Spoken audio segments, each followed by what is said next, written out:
Niveau 9, l'architecte du sanctuaire partagé.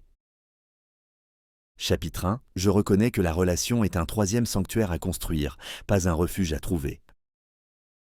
Je prends un instant, ici et maintenant. Je ferme les yeux et je laisse le souffle me guider sur le chemin familier qui mène au cœur de mon être. Je retrouve la paix, la solidité, la clarté de mon temple intérieur. Je suis le grand prêtre de ce lieu, le maître de mon propre monde. Chaque pierre de cette structure est le fruit de ma volonté. Chaque recoin est illuminé par ma conscience. Je suis complet, je suis souverain, je suis en sécurité dans le sanctuaire que je suis devenu. Debout sur le parvis de mon temple, je contemple le monde. Je vois les autres sanctuaires à l'horizon.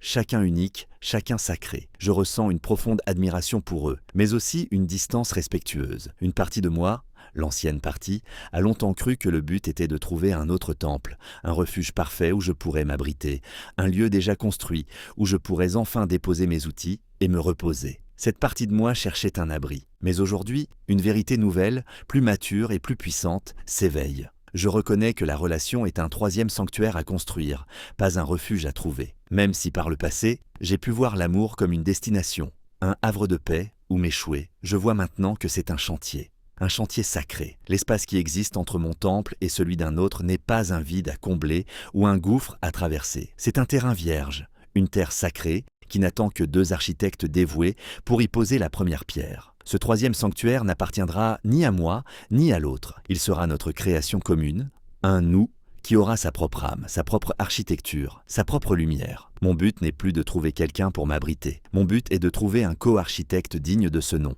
Quelqu'un dont le regard est aussi tourné vers ce terrain vierge, avec la même lueur de création dans les yeux. Je ressens cette nouvelle perspective comme une immense vague de puissance et de clarté. La quête anxieuse du refuge se dissout, remplacée par le calme et la détermination du maître bâtisseur qui cherche son égal. En reprenant conscience de mon environnement, je sais que je ne chercherai plus jamais quelqu'un pour me compléter. Je chercherai quelqu'un avec qui construire. La relation n'est pas la fin du voyage. C'est le début du plus grand des projets architecturaux. Chapitre 2, je choisis mon co-architecte avec la sagesse d'un maître bâtisseur. Je prends une profonde inspiration et je retrouve ma place sur le parvis de mon temple, le regard tourné vers ce terrain vierge qui attend entre les sanctuaires. Je suis prêt à construire. Je sens la force de mon propre temple derrière moi, une base solide pour ce nouveau projet. Je ne me précipite pas. Un maître bâtisseur ne commence jamais le plus grand projet de sa vie sur une impulsion. Il sait que la qualité de l'œuvre finale dépendra entièrement de la personne avec qui il choisit de la construire. Mon regard balaie l'horizon, observant les autres temples. Je ne suis plus un simple admirateur de leur beauté. Je suis un expert qui évalue la compétence et l'âme de leur architecte. Je choisis mon co-architecte avec la sagesse d'un maître bâtisseur. Même si par le passé, j'ai pu être séduit par la beauté d'une façade, par des promesses sans fondation ou par la peur de construire seul, aujourd'hui, mon regard est différent. Je ne cherche plus la perfection extérieure. Je cherche la preuve de la maîtrise intérieure. Je regarde la solidité de leur propre temple. Est-il entretenu avec soin? Ses fondations sont-elles solides? J'écoute le langage qu'ils utilisent. Parle-t-il le langage de la responsabilité et de la vision ou celui de la plainte et de l'attente? Je regarde leurs mains. Sont-elles celles d'un bâtisseur qui sait manier les outils de la discipline et de la conscience ou celles d'un locataire qui attend que tout lui soit donné? Je ne cherche pas un clone de moi-même mais un égal dans l'esprit. Quelqu'un dont les yeux s'illuminent à l'idée de dessiner des plans, de poser des pierres, de créer un espace sacré qui n'existait pas auparavant. Ce choix n'est pas fait avec la fièvre de l'émotion, mais avec la certitude calme de la résonance. C'est la reconnaissance silencieuse de deux artisans qui se savent capables de créer ensemble un chef-d'œuvre. Désormais, je n'engagerai ma force et mes ressources dans la construction d'un sanctuaire partagé qu'après avoir ressenti cette certitude profonde. Le projet est trop sacré pour être confié à autre chose qu'à la plus sage de mes décisions. Chapitre 3. La confiance radicale est la fondation invisible sur laquelle tout repose. Je prends une profonde inspiration et je retrouve ma place sur ce terrain sacré. Je ne suis plus seul. Mon co-architecte se tient à mes côtés. Nous ne regardons plus nos temples respectifs, nous regardons l'espace qui nous unit, cet espace où notre chef-d'œuvre commun va s'élever. La décision a été prise, le partenariat est scellé. Avant de tracer le moindre plan, avant de tailler la première pierre, nous accomplissons l'acte de construction le plus fondamental. Nous ne creusons pas la terre, nous ne coulons pas de béton, nous nous tenons en silence et nous prenons une décision. Une décision silencieuse, mais d'une puissance absolue. la décision de faire confiance. Ce n'est pas une confiance conditionnelle, une confiance qui doit être méritée bribe par bribe. C'est un postulat de départ. C'est un champ de force que nous générons ensemble, une plateforme invisible qui vient sanctifier le sol sous nos pieds. La confiance radicale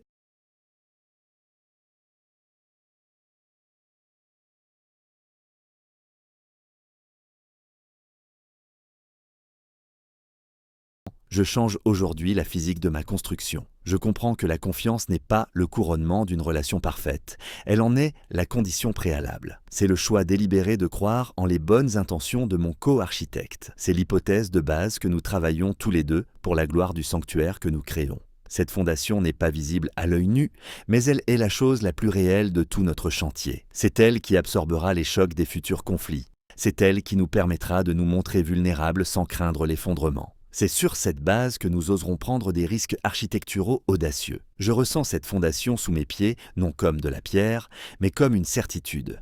Une certitude chaude et stable qui met fin à l'anxiété et à la suspicion. Le sol est sûr, le terrain est stable. Je sais que même si nous faisons des erreurs, même si nous trébuchons, le sol ne se dérobera jamais. C'est seulement maintenant, une fois cette fondation invisible établie avec une intention sacrée, que nous pouvons nous tourner vers les carrières de pierre et commencer le travail visible. Notre sanctuaire sera aussi solide que la confiance sur laquelle il est bâti. Chapitre 4. La vulnérabilité est l'acte de partager les plans secrets de mon propre temple. Je prends une profonde inspiration et je retrouve ma place sur ce chantier sacré, le sol rendu stable et sûr par la fondation invisible de la confiance radicale. Mon co-architecte est à mes côtés. Le temps est venu de dessiner les plans de notre sanctuaire commun. Mais comment concevoir une structure qui puisse harmonieusement connecter nos deux mondes intérieurs si nous n'en connaissons pas l'architecture secrète ? Je ne peux pas deviner les forces et les faiblesses de son temple. Il ne peut pas deviner les passages secrets du mien. Tenter de construire sans cette connaissance serait comme essayer de relier deux cités inconnues par un pont en partant de deux rives aveugles. Il nous faut une transparence totale. La vulnérabilité est l'acte de partager les plans secrets de mon propre temple. Ce n'est pas un acte de faiblesse, c'est l'acte de courage le plus élevé pour un architecte. Même si par le passé, j'ai pu garder mes plans cachés, protégeant mes zones de fragilité et ne montrant que mes façades les plus impressionnantes, aujourd'hui, je comprends que cette opacité est l'ennemi de l'intimité. Je déroule mon parchemin le plus précieux, non pas celui de mes victoires, mais celui de ma structure interne. Je lui montre les fondations de mes valeurs, mais aussi les fissures réparées d'or de mes blessures passées. Je lui révèle le labyrinthe de mes pensées, avec ses grandes galeries de sagesse et ses impasses de confusion. Je lui montre la salle du trône de mes ambitions et la crypte où dorment mes gargouilles apprivoisées. Je ne lui demande pas de me réparer. Je lui offre les informations nécessaires pour que notre future construction soit en résonance parfaite avec qui je suis vraiment. Je ressens ce dévoilement non comme une perte de pouvoir, mais comme une offrande. C'est un acte qui invite à la réciprocité. Et je vois mon co-architecte, touché par cette confiance, dérouler à son tour ses propres plans secrets. Pour la première fois, nous ne voyons pas seulement nos façades respectives, nous voyons nos âmes architecturales. C'est seulement maintenant, avec cette connaissance intime et partagée, que nous pouvons prendre un nouveau parchemin, un parchemin vierge, et commencer à dessiner les premières esquisses d'un sanctuaire qui ne sera pas un compromis, mais une véritable fusion de nos deux mondes. Chapitre 5. Nous dessinons ensemble la vision de notre sanctuaire commun. Je prends une profonde inspiration et je retrouve ce moment sacré. Nous sommes là, deux architectes, sur ce terrain sanctifié par la confiance. Les plans secrets de nos temples individuels sont déroulés côte à côte. Une cartographie de nos âmes exposée dans une vulnérabilité totale. L'air est chargé de respect et d'une compréhension nouvelle. Le temps n'est plus à l'analyse du passé, mais à la création du futur. Devant nous, un troisième parchemin, immense et parfaitement vierge, attend. C'est la toile de notre avenir commun. Nous prenons chacun un fusain, non pas pour dessiner séparément, mais pour que nos mains apprennent à se mouvoir ensemble. Nous dessinons ensemble la vision de notre sanctuaire commun. Ce n'est pas ma vision que j'essaie de lui imposer. Ce n'est pas sa vision que j'accepte passivement. C'est une troisième vision qui naît de notre dialogue, de la fusion de nos rêves. Même si par le passé, dans une relation, j'ai pu poursuivre mes propres objectifs en espérant que l'autre suive, ou au contraire, abandonner mes rêves pour me fondre dans ceux de l'autre, aujourd'hui, nous créons un nouveau paradigme. À quoi ressemblera notre grande salle de la joie ? Quelle hauteur donnerons-nous autour de nos ambitions partagées ? Quel genre de jardin secret voulons-nous cultiver pour notre intimité ? Chaque ligne tracée sur le parchemin est une conversation, une négociation, une co-création. Nous ne dessinons pas seulement des murs et des toits, nous dessinons un futur. Nous définissons les valeurs qui seront les piliers de notre structure, la mission qui sera la flèche de notre campanile. Je ressens l'excitation de cette création partagée. C'est un processus qui demande une écoute infinie et un ego humble. Le plan qui émerge n'est pas un compromis tiède, mais une synthèse magnifique, plus grande et plus belle que ce que l'un ou l'autre aurait pu imaginer seul. En revenant au monde, je sais que cette vision commune sera notre étoile polaire. Dans les moments de doute ou de conflit, nous n'aurons qu'à dérouler ce parchemin pour nous souvenir de la beauté de ce que nous avons décidé de construire ensemble. Ce plan est notre promesse. Chapitre 6. La communication consciente et le langage architectural que nous adoptons. Je prends une profonde inspiration et je retrouve l'énergie créatrice de notre atelier à ciel ouvert. Le grand plan de notre sanctuaire partagé est là, magnifique, une promesse dessinée sur le parchemin. La vision est claire, mais je sais, en tant que maître bâtisseur, qu'un plan magnifique peut être ruiné par une mauvaise exécution.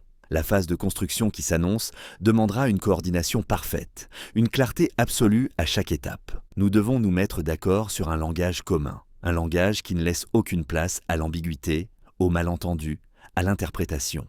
Un langage précis, respectueux et efficace. Un langage d'architecte. La communication consciente est le langage architectural que nous adoptons. Même si par le passé, j'ai pu communiquer sous l'emprise de l'émotion brute, utilisant des mots comme des pierres jetées au hasard, ou au contraire, me réfugier dans un silence qui laissait l'autre deviner mes pensées. Aujourd'hui, nous prenons une décision radicale. Nous choisissons de parler le langage de la construction. Chaque parole est choisie pour sa précision. Nous n'utilisons plus de généralisations vagues comme « toujours » ou « jamais ». Nous parlons de faits observables comme un architecte qui parle de mesures et d'angles précis. Nous exprimons nos ressentis non comme des accusations, mais comme des rapports sur le climat intérieur de notre propre temple. Nous apprenons à formuler des demandes claires, non comme des exigences, mais comme des invitations à collaborer sur une tâche précise. Ce n'est pas un langage froid et sans émotion. C'est un langage qui honore l'émotion tout en la canalisant dans un but constructif. Je ressens ce nouveau langage s'installer en moi comme un code de conduite, une discipline qui apporte une immense clarté et une grande sécurité. La peur du malentendu se dissipe.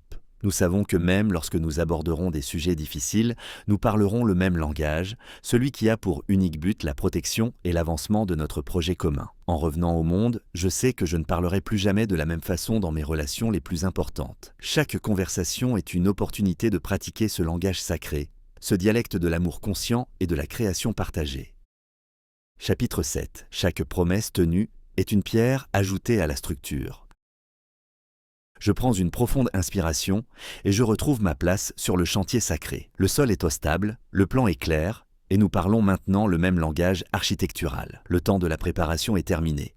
Le temps de la construction a commencé. Nous nous tournons vers la carrière. Les blocs de pierre sont là, bruts et pleins de potentiel. Ce sont nos intentions, nos engagements, nos paroles. Mais une intention, aussi noble soit-elle, n'est qu'un bloc de pierre au loin. Elle ne fait pas partie du sanctuaire tant qu'elle n'a pas été taillée, transportée et posée à sa juste place. L'acte qui transforme l'intention en réalité, c'est l'action.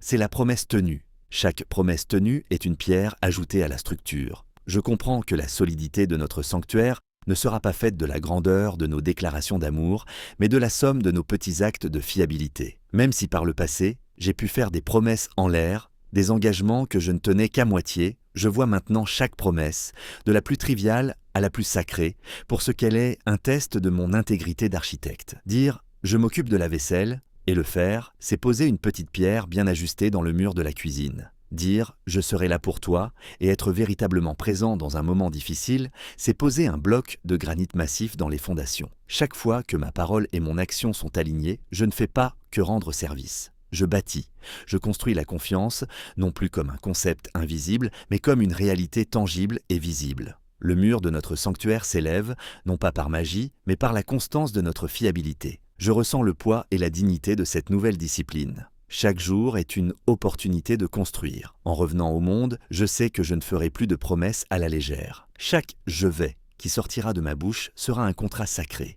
une commande passée à la carrière. Et je sais que la beauté de notre sanctuaire final sera le reflet direct de la solidité de chaque pierre que nous aurons posée, jour après jour, avec l'humble constance des grands bâtisseurs. Chapitre 8. Nous utilisons les conflits comme des tests de charge pour renforcer les murs. Je prends une profonde inspiration et je retrouve ma place sur notre chantier commun. Les murs de notre sanctuaire s'élèvent, pierre par pierre, une structure magnifique qui prend forme grâce à la constance de nos promesses tenues. L'harmonie règne sur le chantier. Mais un jour, le ciel s'assombrit.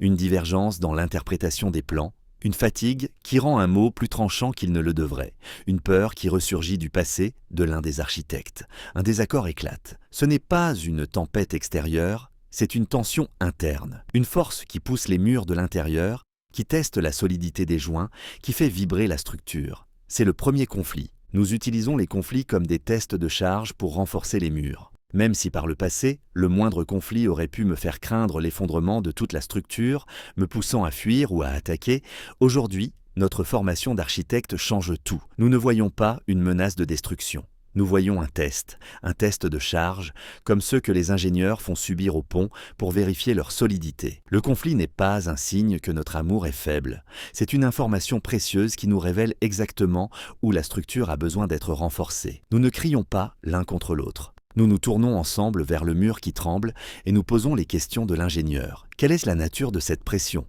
Avons-nous utilisé le bon mortier ici? Cette pierre a-t-elle besoin d'un meilleur soutien? Le conflit n'est plus une bataille entre nous. C'est un problème architectural que nous résolvons ensemble en tant qu'équipe. Je ressens ce changement de perspective comme une source de sécurité immense. La peur du conflit disparaît, remplacée par la confiance en notre capacité à le gérer. Chaque désaccord que nous traversons et résolvons ne nous laisse pas affaiblis, mais renforcés. Nous ajoutons des contreforts de compréhension. Nous remplaçons les pierres friables de l'ego par le granit de la solution commune. Notre sanctuaire devient plus solide, non pas parce qu'il n'y a jamais de tension, mais parce que nous avons appris à utiliser la force de ces tensions pour le rendre indestructible. Chapitre 9. L'intimité est le toit que nous construisons pour abriter notre connexion. Je prends une profonde inspiration et je retrouve ma place sur le chantier de notre sanctuaire. Les fondations de la confiance sont profondes. Les murs de la fiabilité sont hauts et solides, renforcés par les tests de charge de nos conflits surmontés. La structure est magnifique, mais elle est encore ouverte aux quatre vents. Nous avons bâti un espace, mais nous n'avons pas encore créé un abri. La pluie de la distraction du monde, le froid de la solitude, le regard des autres peuvent encore s'y engouffrer. Il est temps de construire le toit. Il est temps de créer l'intimité. L'intimité est le toit que nous construisons pour abriter notre connexion. Je comprends maintenant qu'elle n'est pas un état magique qui apparaît spontanément. C'est la pièce maîtresse de notre architecture, l'élément qui couronne et protège tout le reste. Même si par le passé, j'ai pu confondre l'intimité avec la simple proximité physique ou le partage d'activités, je vois maintenant sa nature véritable. C'est un espace intentionnellement créé. Chaque secret partagé qui n'est jamais trahi est une tuile que nous posons. Chaque rituel que nous créons, qui n'appartient qu'à nous, est une poutre maîtresse que nous hissons. Chaque moment de silence partagé, où nous nous sentons en sécurité sans avoir besoin de parler, est l'isolant qui nous protège du bruit du monde. Ce toit n'est pas une prison qui nous coupe de l'extérieur. C'est un abri sacré qui nous permet d'être pleinement nous-mêmes, sans armure et sans masque. Je ressens la chaleur et la sécurité que ce toit commence à générer. L'atmosphère à l'intérieur de nos murs change. Elle devient plus chaude, plus douce, plus protégée. C'est l'émergence du « chez nous ». En revenant au monde, je sais que je ne tiendrai plus jamais l'intimité pour acquise. C'est un projet de construction continue. Chaque jour, je chercherai une occasion de poser une nouvelle tuile, de renforcer une poutre, de m'assurer que notre connexion est parfaitement à l'abri. Chapitre 10. Nous entretenons le feu central de la passion et de l'admiration. Je prends une profonde inspiration et je retrouve ma place à l'intérieur de notre sanctuaire. Les murs sont solides, le toit est posé. Nous sommes à l'abri dans cet espace sacré que nous avons bâti. L'atmosphère est paisible, sécurisante, mais je sens qu'il manque un élément vital. La structure est parfaite, mais elle est encore froide. Un sanctuaire a besoin d'une source de chaleur et de lumière. Au centre de la grande salle que nous avons conçue, il y a un foyer de pierre, magnifique, mais vide. Il attend l'étincelle, il attend la flamme. Nous entretenons le feu central de la passion et de l'admiration. Je comprends que la passion n'est pas un feu de forêt accidentel qui s'embrase au début d'une relation pour s'éteindre inévitablement. C'est un feu domestiqué. Un feu sacré que nous, les grands prêtres de ce sanctuaire, avons la responsabilité d'allumer et d'entretenir chaque jour. Même si par le passé, j'ai pu croire que la passion était une chose que l'on subissait passivement, je vois maintenant qu'elle est un acte conscient. Le bois sec que nous utilisons est celui de l'admiration mutuelle. Chaque fois que je choisis de voir mon co-architecte non pas à travers le filtre de l'habitude, mais avec des yeux neufs, en remarquant sa force, son intelligence, sa beauté, j'ajoute une bûche sur le feu. Chaque compliment sincère, chaque geste d'appréciation et le souffle qui ravive les braises. La nouveauté, l'aventure, le jeu sont les étincelles qui empêchent la flamme de devenir routinière. Je ressens la chaleur de ce feu commencer à irradier dans tout le sanctuaire. Il ne réchauffe pas seulement nos corps, il illumine les murs, faisant danser les ombres et révélant des détails de notre architecture que nous n'avions pas vus. Il transforme notre sanctuaire d'une structure parfaite en un foyer vivant et vibrant. En revenant au monde, je sais que ma responsabilité quotidienne n'est pas seulement de maintenir les murs, mais de nourrir la flamme. Je ne laisserai jamais le foyer se refroidir par négligence. Je serai un gardien du feu, dévoué et attentif pour que notre sanctuaire soit toujours un lieu de lumière et de chaleur.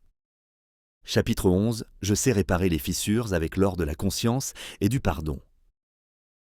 Je prends une profonde inspiration et je retrouve la chaleur de notre sanctuaire. Le feu central crépite, baignant la grande salle d'une lumière vivante. Les murs sont solides, le toit est protecteur, la vie s'est installée dans notre création. Mais un sanctuaire vivant est un sanctuaire qui bouge, qui respire. Et parfois, sous la pression du temps ou d'un séisme intérieur inattendu, une fissure apparaît, un mot maladroit qui blesse, une attente déçue, une vieille peur qui resurgit et crée une fracture fine mais nette dans la pierre de notre harmonie. Ce n'est pas un test de charge, c'est une blessure. Je sais réparer les fissures avec l'or de la conscience et du pardon.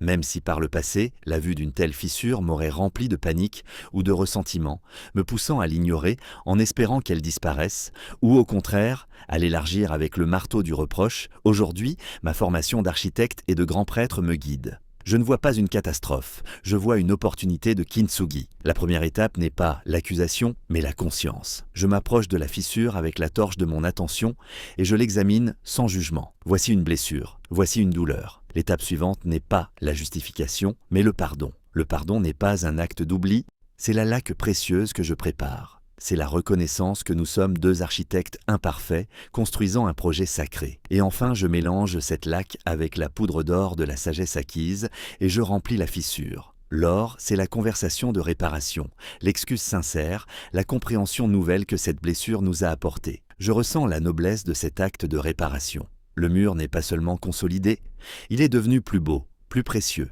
La ligne dorée qui brille maintenant sur la pierre n'est pas un rappel de la blessure, mais le témoignage de notre capacité à la guérir et à en faire une œuvre d'art. En revenant au monde, je n'ai plus peur des blessures. Je sais que nous possédons les outils et les matériaux précieux pour transformer chaque fracture en une preuve de la résilience et de la beauté de notre amour.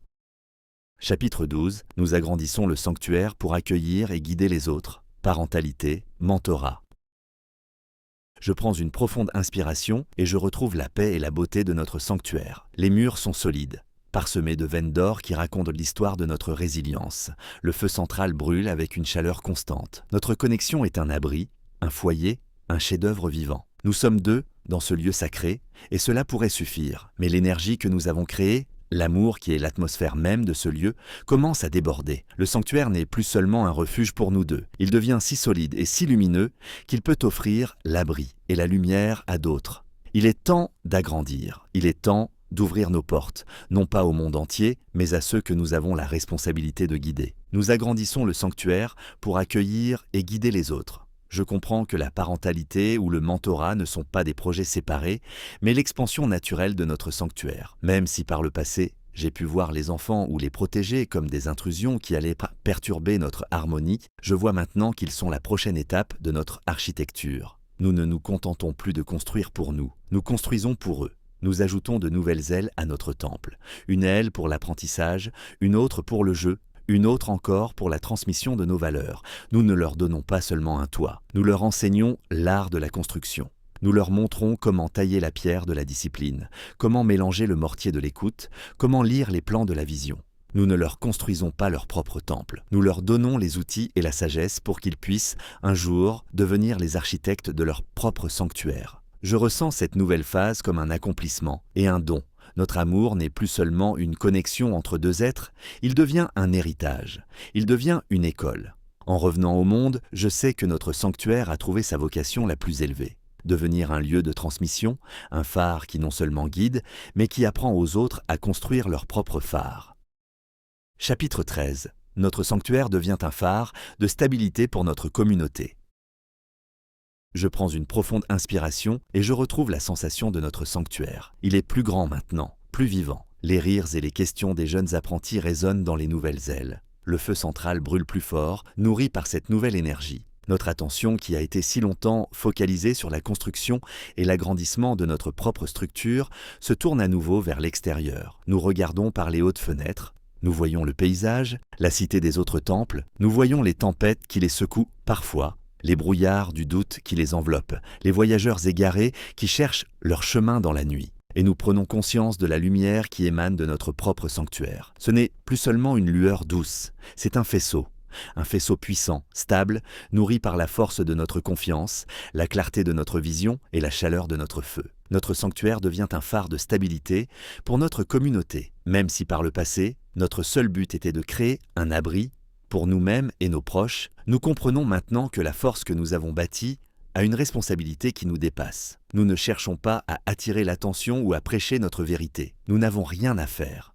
Nous nous contentons d'être ce sanctuaire solide, ce couple uni, cette famille aimante. Et par sa simple existence, notre création devient un point de référence, un point de repère dans le chaos. Les autres temples, pris dans leur propre tempête, peuvent lever les yeux et voir notre lumière qui ne vacille pas. Cela ne résout pas leurs problèmes, mais cela leur donne de l'espoir. Cela leur rappelle que la stabilité est possible. Cela leur montre qu'un sanctuaire solide peut être construit. Je ressens cette nouvelle fonction non comme un fardeau, mais comme une conséquence naturelle de notre maîtrise. Notre influence la plus puissante n'est pas dans nos mots, mais dans la solidité silencieuse de notre création. En revenant au monde, je sais que la plus grande contribution que nous pouvons offrir à notre communauté, à nos amis, au monde, est de continuer à prendre soin de notre propre sanctuaire. Car en maintenant notre propre lumière stable et claire, nous aidons tous les autres à naviguer dans la nuit.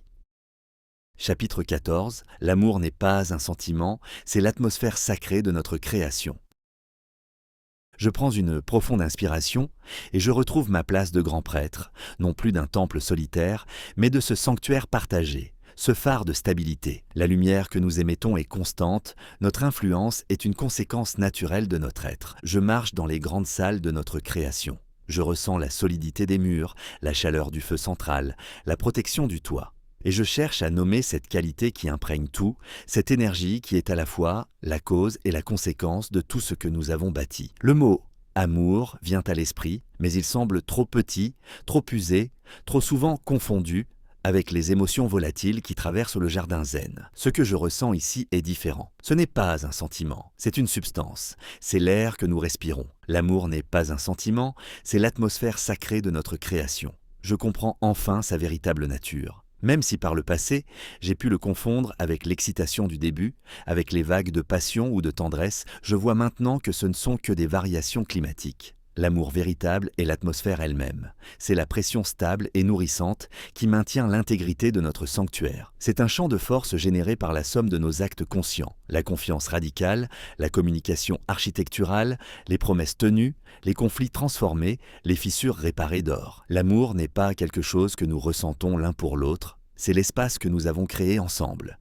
et dans lequel nous vivons. Ce n'est pas une émotion qui va et qui vient, c'est la qualité même de l'air que nous avons choisi de respirer. Je ressens cette vérité comme l'accomplissement ultime de notre travail d'architecte. Nous n'avons pas seulement construit une structure, nous avons créé un climat. Nous avons généré une atmosphère si saine, si nourrissante, que la joie, la paix et la croissance en sont les conséquences naturelles. En revenant au monde, je sais que mon but n'est plus de ressentir de l'amour. Mon but est de continuer à poser les actes qui génèrent cette atmosphère sacrée. L'amour n'est pas une destination. C'est l'air que l'on choisit de créer, ensemble, à chaque instant. Chapitre 15. Nous sommes les grands prêtres d'un sanctuaire vivant qui grandit avec nous. Je prends une profonde inspiration et je me fonds dans cette atmosphère sacrée. Je suis à la fois l'architecte et l'habitant de ce lieu. L'amour est l'air que je respire, la substance qui nourrit chaque pierre de notre création.